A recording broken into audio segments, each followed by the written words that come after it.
This Jewish rabbi reveals why Muslims are impossible to defeat. The enemy of Yishmael, that Yishmael represents, is an enemy that cannot be defeated by conventional methods. The danger of Yishmael is a much more subtle danger. There's no way to stop it, meaning there is no logical way of stopping people who are willing to die for their cause. If someone's faith in the Creator of the heavens and the earth is unshakable, it can raise a mind to strength, unity, and super discipline. The religion that upholds this reality is Islam. Even scholars of other beliefs cannot deny its profound impact. The only way to get this revelation is to understand what brought this rabbi to say what he did. Is it history? Is it faith? Or something far deeper? Let's explore. A Jewish student came to a rabbi with a question that was both confusing and discouraging. He asked why his prayers were unresponded, whereas the prayers of Arabs, descendants of Ishmael, were answered often. My question is about the war. I remember when I was in yeshiva, you told us that the Arabs are such a difficult opponent because they do have certain supplications, and they have a certain connection with God. For example, they have circumcision, they have some version of halal food, they have modesty, and even some people would say they are better with modesty than we are. So my question is about something that I have been struggling with, because when I stand before God, I feel some kind of confusion and discouragement. And even if it has not happened to me, I can imagine that some people might even have some negative feeling, or even a feeling of betrayal, to see that the Arabs pray to God to hurt us, and God gives them success. We know that God answers their prayers because they succeed. So, how do we deal with that confusion?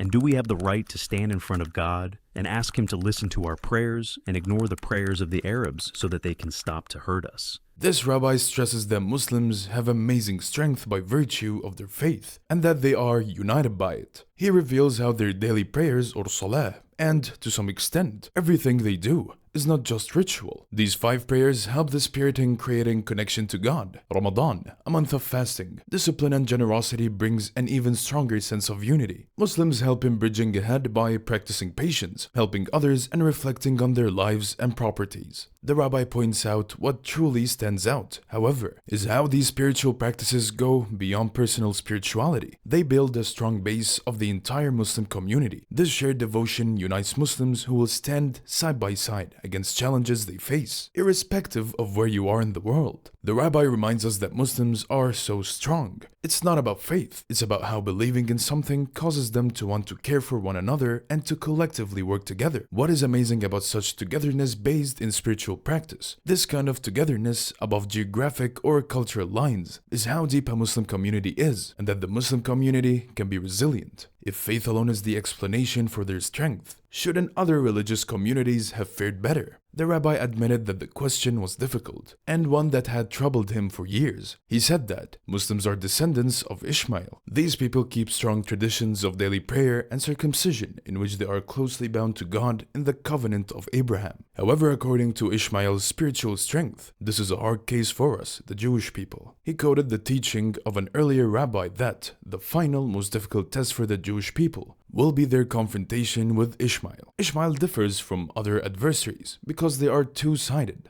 spiritual and physical. Yep, it's a very, very difficult issue, and this is a concept that I admit has given me much confusion and uncertainty over the years.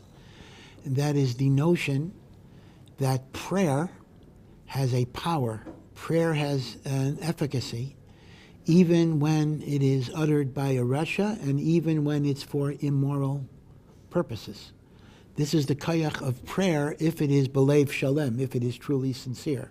Rav Chaim Vital writes, based on Pirkei de Rabbi Eliezer, that the last and most difficult galus that Am Yisrael will face will be the confrontation with Yishmael.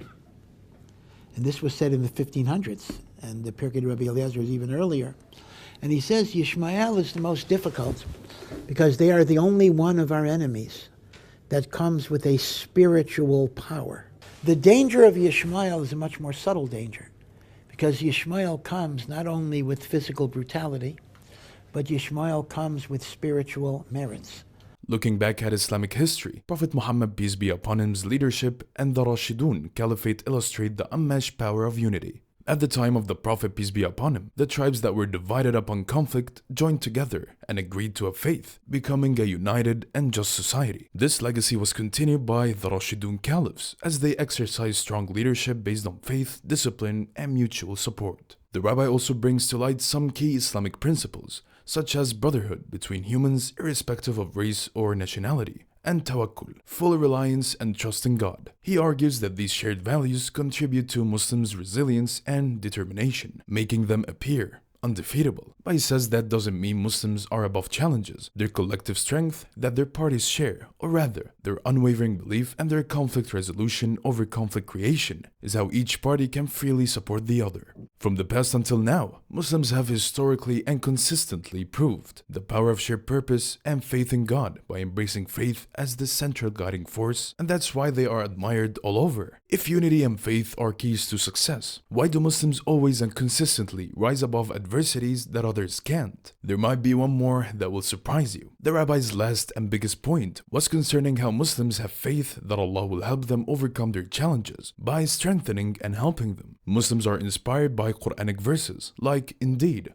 Allah is with the patient, Surah Al-Baqarah, Ayat 2, and hadiths about steadfastness and trust with regard to tribulations and the purpose they serve. Despite these hardships, this resilience on God turns into a hope and determination, a joy for being able to survive, a source of happiness to be able to fight back with grace, giving people power to carry on and to show that they can do it. The rabbi also emphasizes the unity of the Muslim Ummah. This unity is not limited to shared rituals, but extends to mutual support during global crises. A powerful example is the collective Muslim solidarity for Palestine. Across the world, Muslims came together to provide aid, amplify voices, and pray for justice, showing how their connection transcends national and cultural boundaries. In the rabbi's view, the combination of faith and unity creates an unbreakable foundation. It's not just about religion, it's about the values embedded within the Muslim community that inspire resilience and brotherhood. Muslims' ability to overcome difficulties through shared identity and trust in Allah demonstrates why they remain strong despite external pressures. This, the rabbi believes, is what makes their community so admirable and enduring.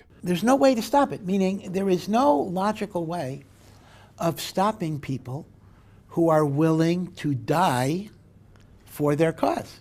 The rabbi also spoke of their idea of jihad, which they define as a total commitment to the cause, even to the point of being willing to give one's life for it, as he said. It reveals their deep faith and devotion to their religion and to their community. The rabbi reconciles a deep wisdom about how Muslims continue to be so strong and resilient. He mentions the unshakable faith of these people, and that it is a result of their belief in one God, which affects their lives and lifestyle. This faith is by no means a personal creed. It is a root of discipline, patience, and unity within the Muslim community. Furthermore, being part of an ummah makes their resilience all the more evident as there is a sense of brotherhood and collective identity among them. Muslims have always come together in mutual care and purpose, whether it's during times of crisis like global support for Palestine, or through common practice like daily prayers or Ramadan. This is a unity that cannot be broken easily. For the rabbi, it's the combination of faith, purpose, and resilience that make the Muslim community so admirable and enduring. They are more than just religious rituals. It's about the values and the way of life that empower them to fight against all odds and help each other rise above challenges. How do you feel about the rabbi's standpoint? Do you agree with his insights? Let us know what you think in the comments below. Watch our next video, where we continue to explore thought-provoking discussions. May Allah keep our hearts steadfast on His religion.